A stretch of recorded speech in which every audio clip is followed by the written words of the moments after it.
하늘의 문을 여소서 이곳을 주목하소서 주를 향한 노래가 꺼지지 않으니 하늘을 열고 보소서 이곳에 임재하소서 주님을 기다립니다 기도의 향기가 하늘에 닿으니 주여 임재하여 주소서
주의 이름만 이곳에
피난처가 되시며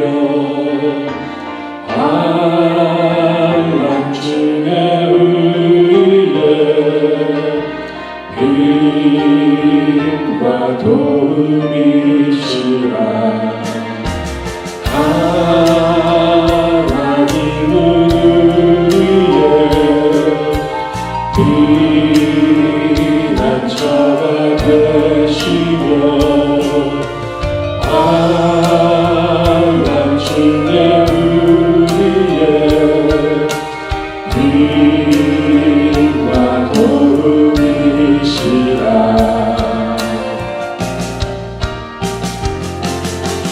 너희는 가만히 있어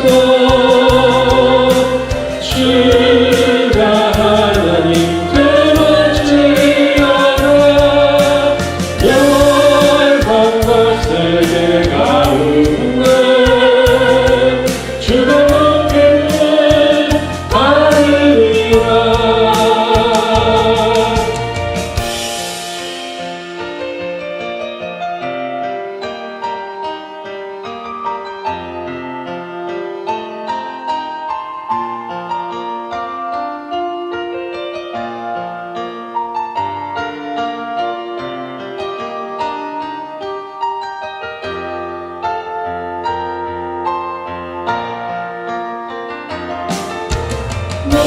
너희는 가만히 있어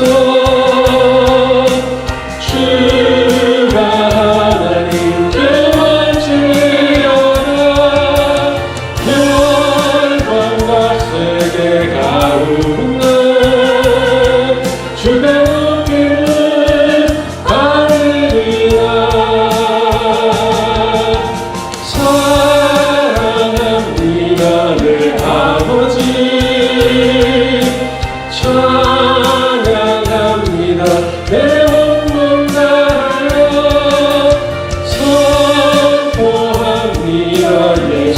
그리스도 주님 오심을 기다리며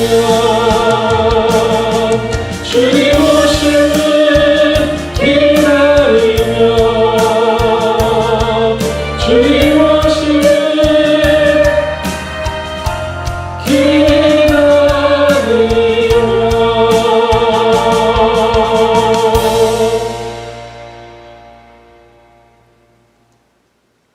할렐루야. 금요 찬양 기도를 맞이하여 오늘 이 시간 각 가정에서 영상 예배로 드리시는 예사랑 가족 여러분들 주님의 이름으로 환영하고 축복합니다. 이 시간 함께 기도하시겠습니다. 사랑의 하나님, 감사를 드립니다. 지난 한 주간에도 당신의 날개 아래 저희들을 품어주시사 오늘도 금요 찬양 기도를 맞이하여 주님 앞에 나아올 수 있도록 인도하여 주심에 감사를 드립니다. 오늘도 이 시간 주님의 말씀을 청종키를 원하오매 성령으로 임하여 주시사 주님의 말씀 앞에 무릎으로 가슴으로 결단하며 나아가는 은혜의 시간 될 수 있도록 인도하여 주시옵소서. 예수님의 이름으로 기도드리옵나이다. 아멘. 오늘 저희들에게 주신 하나님의 말씀은 잠언서 15장 23절 말씀입니다. 저 여러분이 다 함께 한 목소리로 합독하시겠습니다. 사람은 그 입의 대답으로 말미암아 기쁨을 얻나니 때에 맞는 말이 얼마나 아름다운고. 아멘. 이는 하나님의 말씀입니다.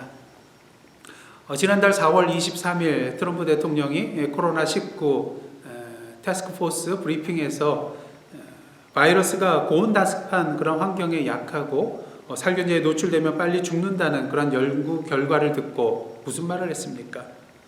환자에게 자외선이나 강한 햇볕을 쬐게 하거나 살균제를 몸에 넣는 방안을 검토하라는 그런 말을 하게 됩니다. 그리고 이 말은 지금까지 사회적으로 큰 논란과 이슈가 되고 있는 것을 저희들 보게 됩니다. 그도 그럴 것이 미국 보건당국에는 살균제에 관한 그런 전화 문의가 빗발치게 되었고요. 뉴욕시 독극물 통제센터에서는 다음날 오후 3시까지 18시간 동안 이러한 살균제에 관련 사건이 30건 접수되었다고 합니다. 근데 이 수치는요, 지난해에 비해서 2.3배 늘어난 수치이기 때문에 이 사건들이 트럼프 대통령의 발언과 관계없다고, 무관하다고는 할 수가 없는 것처럼 보입니다. 그러게 미 질병통제예방센터 CDC나 또는 환경보호청 EPA에서는요, 살균제를 인체에 사용하거나 삼키면 안 된다는 그런 경고문을 발표하게 되었고요. 또 살균 제품을 제조하는 제조업체에서도 어떤 경우에도 살균 제품이 인체에 들어가서는 안 된다는 그런 성명서를 발표하게 되었습니다.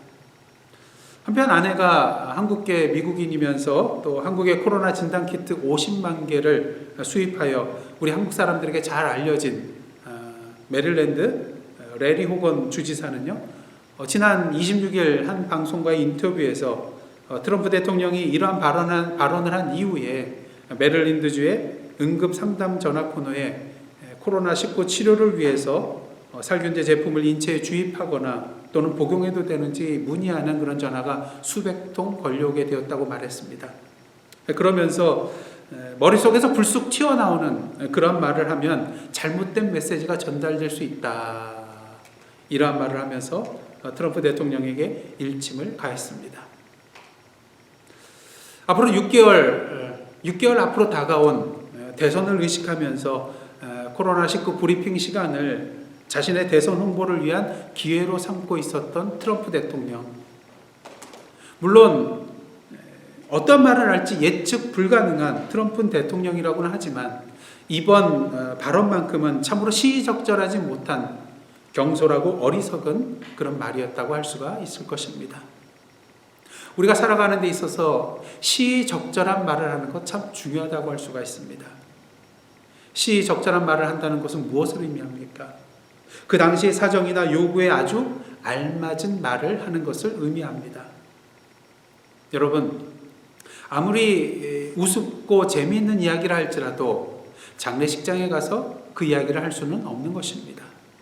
아무리 내가 슬프다 하더라도 대성통곡 하면서 잔치집에 가서 울면서 내 이야기를 할 수는 없는 것입니다. 또한 내 생각이 아무리 옳다 할지라도 지금 당장 사업이 망해서 슬픔과 좌절에 빠져 있는 그 사람에게 당신의 사업이 실패할 수밖에 없었던 이유가 이것이다 말해줄 수는 없는 것입니다. 오늘 보면 잠언서 15장 23절 말씀 제가 다시 한번 봉독하겠습니다.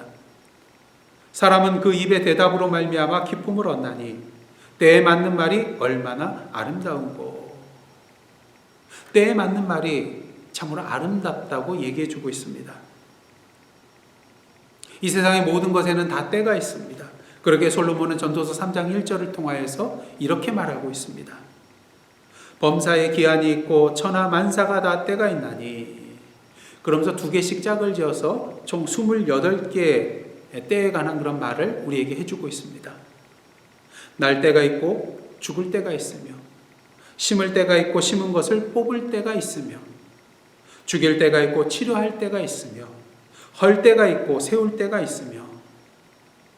그러면서 7절 하반절에는 뭐라고 말하고 있습니까? 잠잠할 때가 있고 말할 때가 있다고 우리에게 말해주고 있습니다. 물론 여기서 말할 때가 있다는 것은 트럼프 대통령처럼 아무런 생각 없이 아무 말이라 하라는 그런 의미는 아닙니다. 그 때에 걸맞는 말을 하라는 것이죠. 잠언 25장 11절 말씀입니다. 경우에 합당한 말은 아로 새긴 은쟁반의 금사관이라. 무엇을 말합니까? 참으로 아름답고 지혜로운 말이라는 것은 경우에 합당한 말이어야 한다는 것이죠. 욥의 경우를 한번 생각해 보시기를 바랍니다. 욥의 고난과 역경이 계속해서 지속이 되자 그의 아내가 욥에게 뭐라고 말하고 있습니까? 욥기서 2장 9절 말씀입니다. 당신이 그래도 자기의 온전함을 굳게 지키느냐? 하나님을 욕하고 죽으라. 지금 욥에게 필요한 것은 무엇입니까? 위로와 격려입니다. 물론 욥의 아내도 욥과 같은 그런 고난과 역경 속에 같이 처해 있습니다. 그러기에 지금은 부관에 서로 위로하고 서로 격려하고 하나님의 도우심을 구하며 함께 그 위기를 극복해 나가야 할 그런 상황입니다. 하지만 욥의 아내는 욥을 향하여 하나님을 욕하고 죽으라고 말을 하고 있습니다. 이에 대한 욥의 반응은 무엇입니까? 욥기서 2장 10절 말씀입니다. 그대의 말이 한 어리석은 여자의 말 같도다.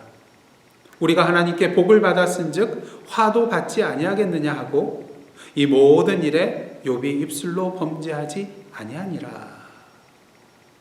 욥의 이러한 고백은 참으로 그의 하나님을 향한 신앙이 어떠한지 우리에게 보여주는 그의 신앙 고백이라고 할 수가 있겠습니다. 참으로 아름다운 신앙 고백인 것이죠.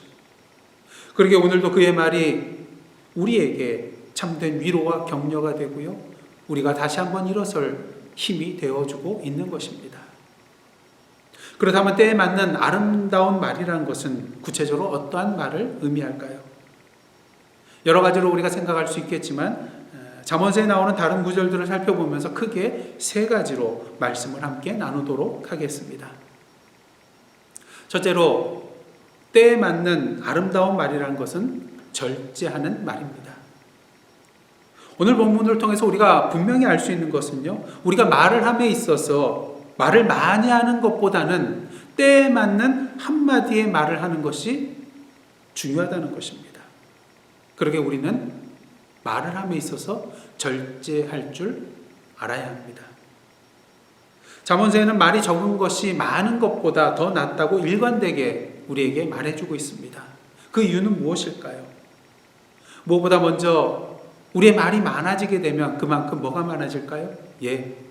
말의 실수가 많아지게 되기 때문입니다. 야고보서 3장 2절 말씀입니다. 우리가 다 실수가 많으니 만일 말에 실수가 없는 자라면 곧 온전한 사람이라. 잠언 10장 19절 말씀입니다. 말이 많으면 허물을 면하기 어려우나 그 입술을 제어하는 자는 지혜가 있느니라. 잠언 13장 3절입니다. 입을 지키는 자는 자기의 생명을 보전하나 입술을 크게 벌리는 자에게는 멸망이 오느니라.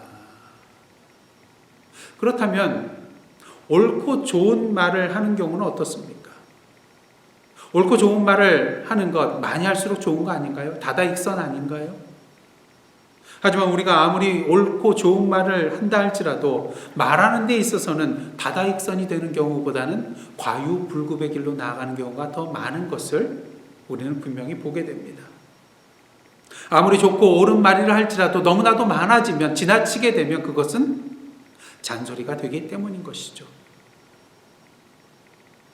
상황과 때에 맞게 한마디를 하면 오히려 더 힘이 있을 텐데 너무 많이 하면 오히려 한마디 한 것보다도 역효과가 나게 된다는 것입니다. 이 빠른 소리도 마찬가지입니다. 바른 말을 하는 데 있어서 거침없이 해나가야 되는 그러한 때도 분명히 있습니다.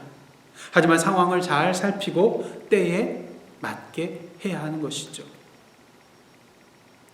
제가 아는 분 중에 종종 그 공동체 속에서 좋은 분위기를 깨뜨리고 찬물을 끼얹는 말을 하는 분이 계셨습니다. 근데 그분이 말씀을 하시는 것들은 사실 구구절절 다 옳은 말들이었어요. 하지만 문제는 무엇이었는가? 그 말을 할 때를 제대로 찾지 못하고 아무 때나 모든 상황 속에서 그 입바른 소리를 했다는 것입니다. 특히 입바른 소리를 하면서도 일관성 있게 모든 일에 대해서 입바른 소리를 해야 되는데요. 자신이 실천하고 있는 일에 대해서는 아주 강한 어조로 입바른 소리를 하고 자신이 실천하고 있지 못한 그런 일들에 대해서는 함구하고 있었다는데 문제가 있었습니다. 그러다 보니 어떻습니까? 그분의 입바른 소리 계속해서 말씀은 하고 계시지만 이 공동체에 아무런 영향을 주지 못했다는 것이죠. 그러게 우리는 많은 말보다는 때에 맞는 한마디의 말이 더 중요하다는 것을 분명히 알아야 됩니다. 또한 우리가 말을 절제해야 되는 가장 큰 이유 중에 하나는요, 만약 제가 다른 사람들 앞에서 말을 너무 많이 한다면은 그 사람들이 제 말을 기울여 들어줄까요? 그렇지 않다는 것입니다. 제가 전에 있던 교회에서 30대 부부 선교회를 섬긴 적이 있었습니다. 회원 중에는 그 교회 생활을 참으로 열심히 하는 한 여집사님이 계셨는데요. 문제는 이 여집사님에게 이상한 은사가 있었다는 것입니다. 그것은 모든 대화에 있어서 자신을 대화의 중심으로 만드는 은사였습니다. 물론 이 은사는 하나님이 주신 은사는 아니겠죠. 예를 들어서 어떤 여집사님이 자녀가 수술했다고 얘기를 하면 얼마나 놀랬냐고, 참 힘들었겠구나, 걱정해주고 또 위로해주고 격려해줘야 될 텐데, 제가 아까 말씀드린 그 여집사님이 뭐라는 줄 아세요? 그래? 우리 애도 전에 수술했었는데, 이렇게 말하면서 이야기를 가로채고 대화의 중심을 자기 아이에게로 끌어당깁니다. 항상 이런 식으로 대화의 주제를 자신 또는 자신의 가족에게로 끌어가니 어떻게 되겠습니까?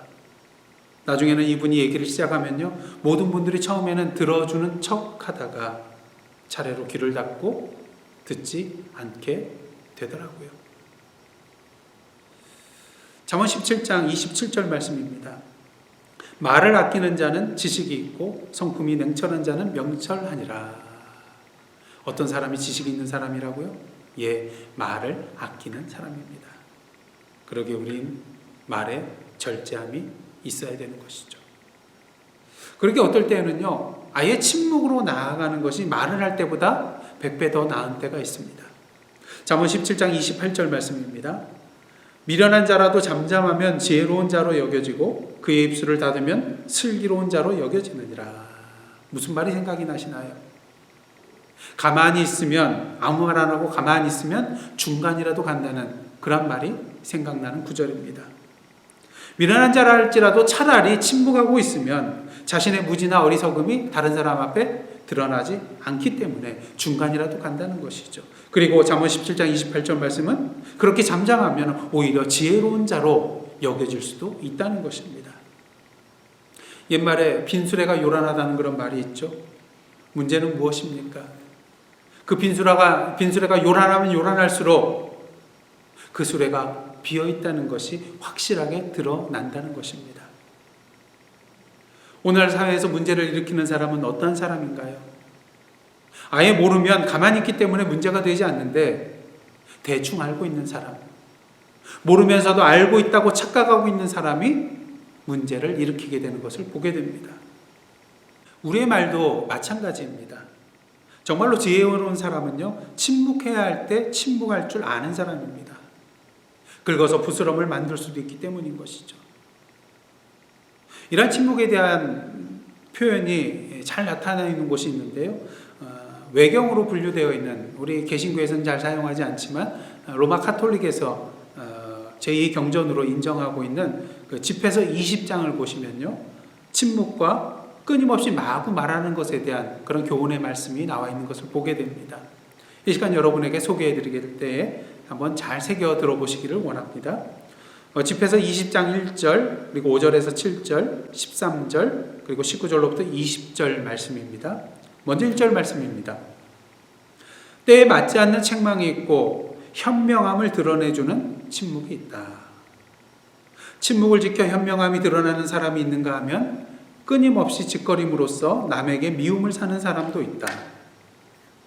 대답을 못해서 침묵을 지키는 사람이 있는가 하면 대답할 때를 기다려 침묵을 지키는 사람이 있다. 지혜로운 사람은 때가 오기까지 침묵을 지키나 어리석은 사람은 때를 분간하지 못하고 수다를 떤다. 19절 20절입니다. 불쾌하게 구는 자는 때에 맞지 않는 이야기를 즐기며 끊임없이 조악한 말을 짓거린다. 바보의 말은 아무리 훌륭해도 듣는 사람이 없다. 때를 가리지 않고 마구 말하기 때문이다. 여러분, 때에 맞는 아름다운 말은 어떠한 말입니까? 무엇보다도 절제하는 말입니다. 때로는 침묵하는 말입니다. 그 다음 둘째로 때에 맞는 말은, 아름다운 말은 공감하는 말입니다. 우리가 말을 할 때 문제가 되는 대부분의 경우는 어떠한 경우입니까? 여러 가지 많은 경우가 있겠지만 대부분의 경우는 내 말이 맞든 내 말이 맞지 않든 상대방의 상황과 처지를 제대로 알지 못하고 이해하지 못하고 상대방에 대하여 공감하지 못한 채로 내 생각과 내 판단과 내 기준을 가지고 말할 때 문제가 되는 것입니다. 왜 그것이 문제가 될까요? 잠언 18장 13절 말씀입니다. 사연을 듣기 전에 대답하는 자는 미련하여 욕을 당하느니라. 섣부른 판단을 했기 때문인 것이죠. 잠언 18장 17절 말씀입니다. 송사에서는 먼저 온 사람의 말이 바른 것 같으나 그의 상대자가 와서 밝히느니라. 한 사람 말만 듣고서는 실수할 수 있다는 것입니다. 잠언 25장 20절 말씀입니다. 마음이 상한 자에게 노래하는 것은 추운 날에 옷을 벗은 같고 소다 위에 식초를 부은 같으니라. 여러분, 때에 맞는 말이란 무엇입니까? 슬픔에 빠져 있는 사람에게는 위로의 말을 주는 것, 용기가 필요한 사람에게는 격려를 해주는 것, 기쁨이 충만한 사람에게는 축하의 말을 해주는 것이 바로 때에 맞는 말인 것이죠. 그러게 우리는 말을 하기에 앞서서 상대방에 대하여 공감해야 하는 것입니다. 나의 경험과 나의 생각과 나의 판단으로 나아가기에 앞서서 먼저 상대방의 처지와 상황 속으로 내가 들어가 보아야 한다는 것이죠. 이를 위해서 우리는 무엇보다도 상대방의 말에 경청해야 합니다. 상대방의 말을 제대로 듣지 않고서 어떻게 상대방을 이해할 수 있겠습니까? 여러분들이 잘 아시는 성공하는 사람들의 7가지 습관의 저자인 스티븐 코비 박사는 5번째 습관으로 경청한 다음에 이해시켜라 라고 말하면서요, 공감적 경청이라는 그런 용어를 사용을 합니다. 공감적 경청이라는 것은요, 다른 사람의 정신과 마음 속에 들어가 경청하는 것을 의미합니다.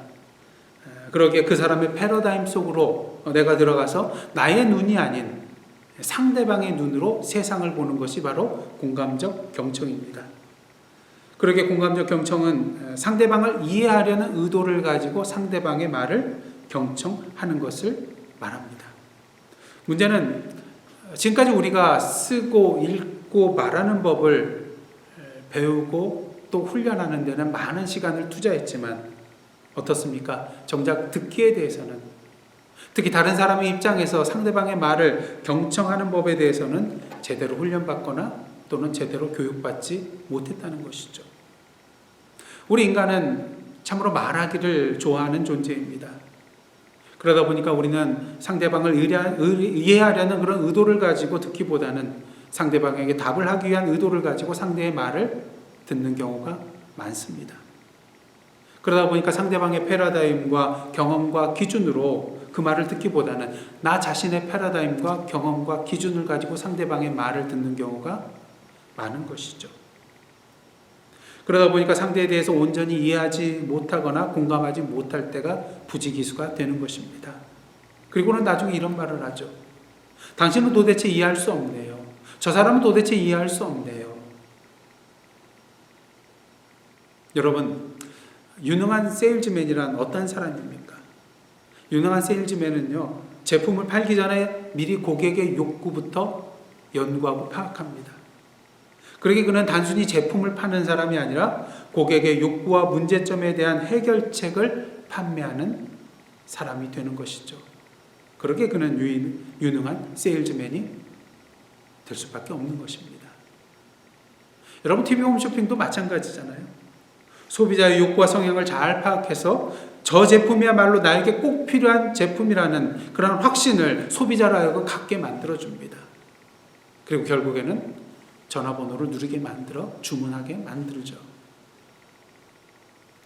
그러기에 우리의 대화는 상대방의 말소리만 듣는 것이 되어서는 안 됩니다. 자신의 기준으로 상대방을 섣불리 평가하거나 충고하거나 해석하는 것이 아니라 상대방을 온전히 이해하고자 하는 공감적 경청의 길로 나아갈만 하는 것이죠. 그럴 때 우리는 비로소 상대를 온전히 이해하고 공감의 말을 해줄 수 있는 단계로 나아가게 되는 것입니다. 그리고 그러한 공감의 말은 상대방으로 하여금 닫혀진 그 마음문을 열게 만들고요, 그 마음을 움직이게 만들어 주는 것입니다. 때에 맞는 아름다운 말은 공감하는 말입니다. 마지막으로 때에 맞는 아름다운 말은 사랑하는 말입니다. 만일 여러분이 다른 사람의 말을 열심히 경청하고 공감해주고 그 사람에게 공감해주는 그런 말을 전하게 될 때에 그 말이 과연 때에 맞는 아름다운 말이 될까요? 물론 그럴 수도 있습니다. 하지만 그렇지 않을 수도 있습니다. 왜요? 아름다운 말의 기준이 우리 인간에게 있는 것이 아니기 때문입니다.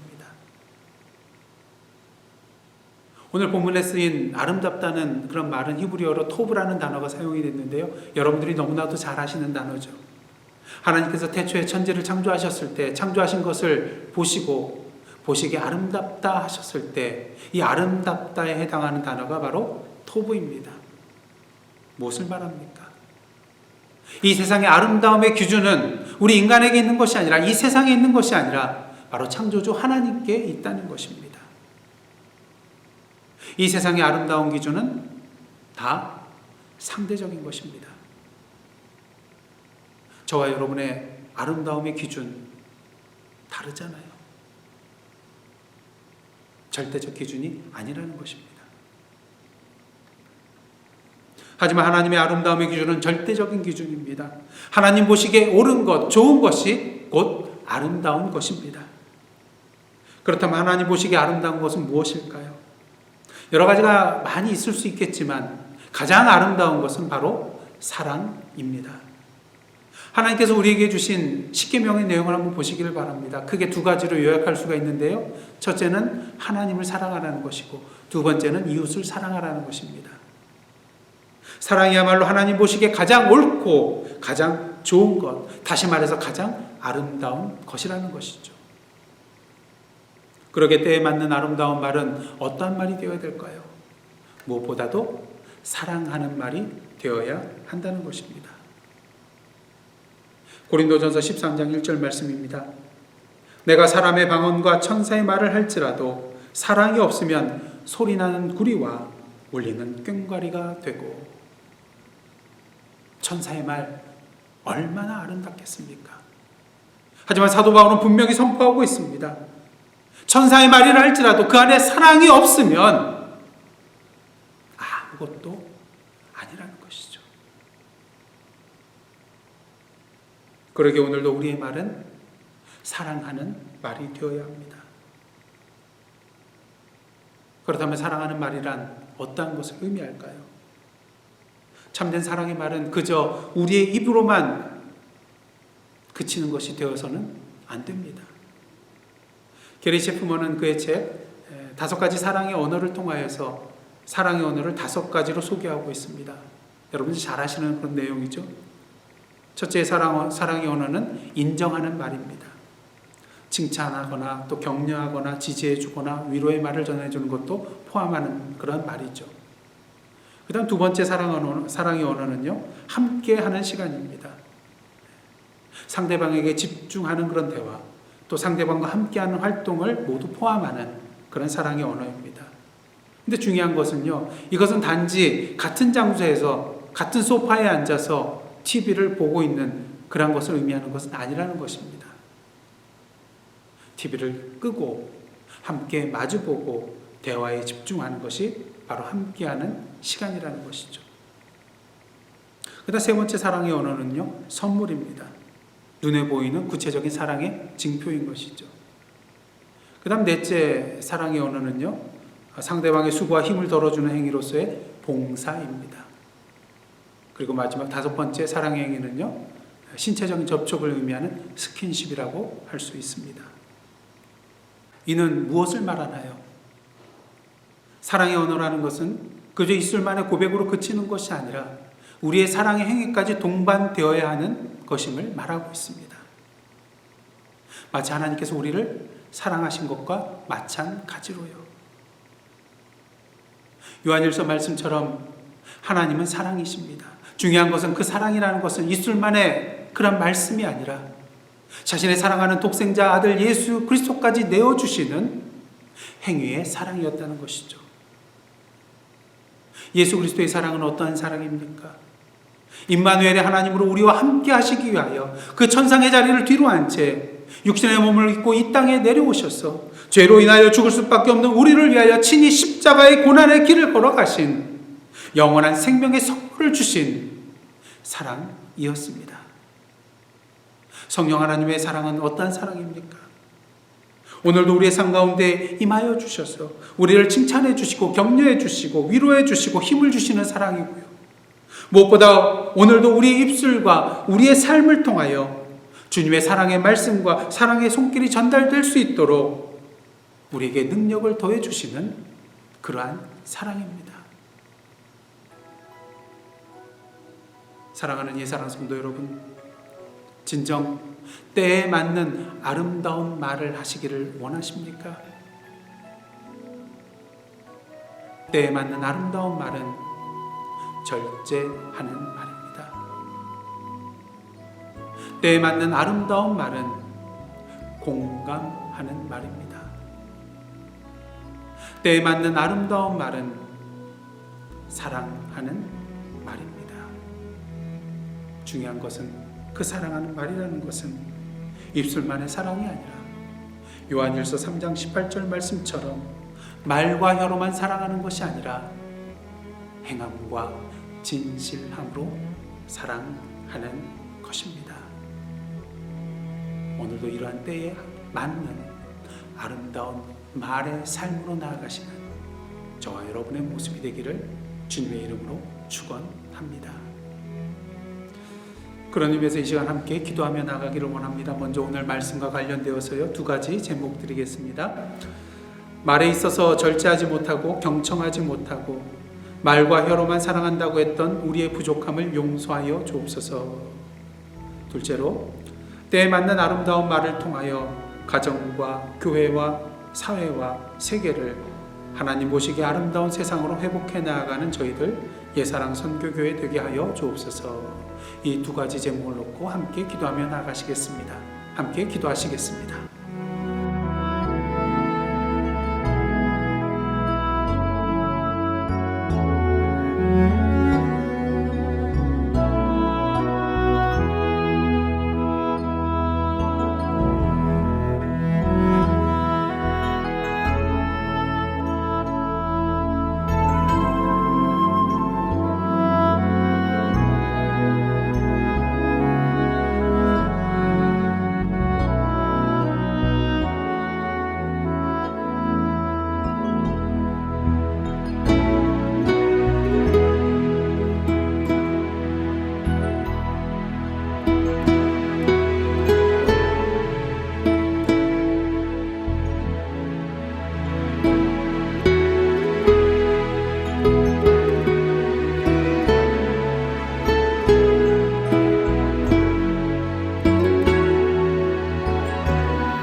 이 시간 계속해서 기도하며 나아가기를 원합니다.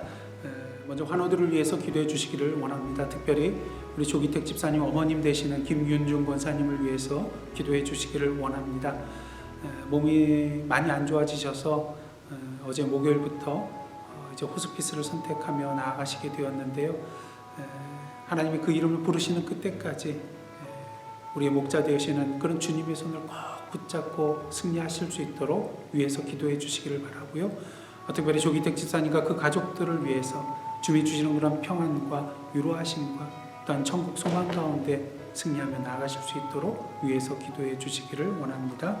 또 LA에 계시는 우리 김종희 권사님 치료 회복을 위해서 계속해서 기도해 주시기를 원합니다. 이어서 코로나 바이러스로 말미암아 신음하는 지구촌을 위해서 기도해 주시기를 원합니다.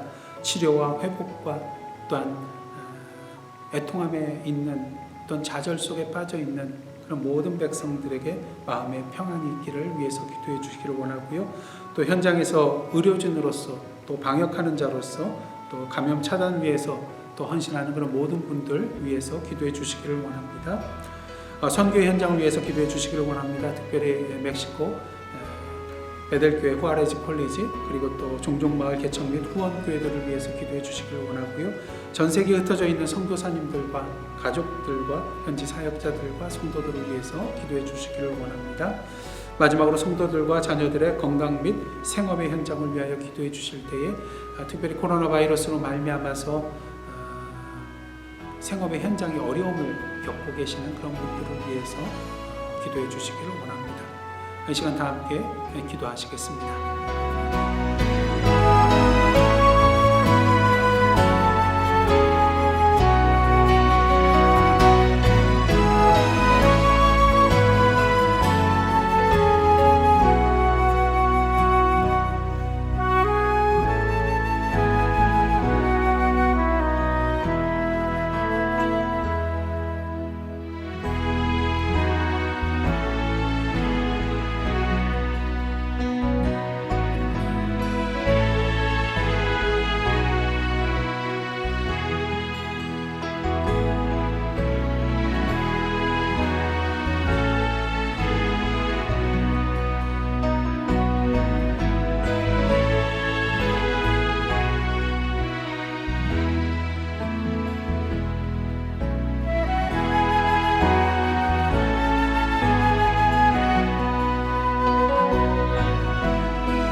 함께 기도하시겠습니다.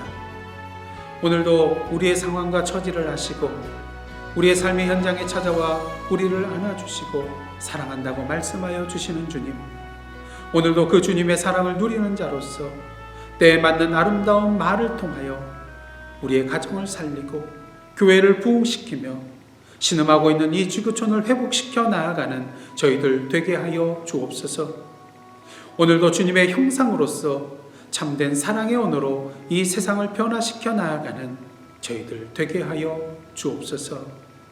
이 모든 말씀 예수님의 이름으로 기도드리오며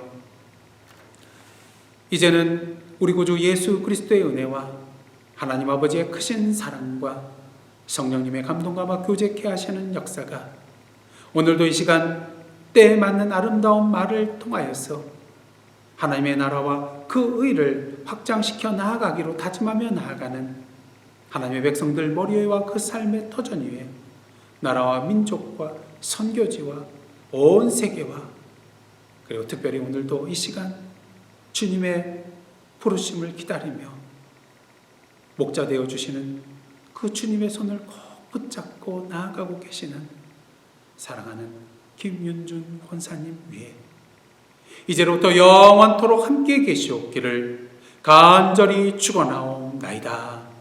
아멘.